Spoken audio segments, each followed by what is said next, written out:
Quand c'est que je commence à parler? Ah, mais quand vous voulez. Hein. Bon, il faut que je me...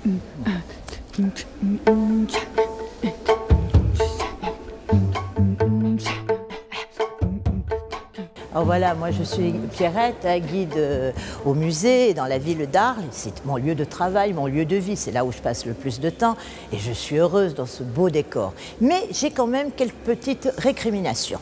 Nous avons ici des pièces avec des fesses qu'on nous cache. Alors venez voir, d'abord le premier, Neptune. Sorti des eaux lui aussi en 2007, c'est certainement la plus belle paire de fesses masculines qui nous sont cachées. Vous voyez que pour le voir, on prend un torticolis. Et ce n'est pas le seul. Nous allons en voir une autre. Alors que Neptune, bien sûr, il est très représentatif, le dieu de la mer, de toute cette extension. Alors parmi les pièces aussi emblématique du musée des Fouilles du Rhône de 2007, nous avons retrouvé ce magnifique captif. Hein.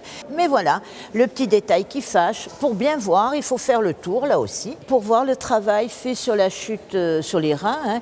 Je pense que les conservateurs sont des hommes ou un des problèmes peut-être, et nous cachent cette partie qui est pourtant si agréable, le fondement de notre civilisation. Alors j'ai une question quand même à vous poser. Quelles solutions préconisez-vous? Alors, les solutions élégantes. Je ne suis pas contre le miroir. Hein. Les solutions nous sont souvent données par les visiteurs, d'ailleurs, qui nous proposent un miroir, mais je trouve que ça fait un peu voyeur, c'est pas élégant. Celui-là, eh bien, il pourrait être légèrement tourné, tout simplement. Et le Neptune, il suffit simplement de le descendre de son piédestal, de le mettre à une hauteur plus accessible et qu'on puisse y faire le tour. Tout simplement, c'est pas plus compliqué que ça.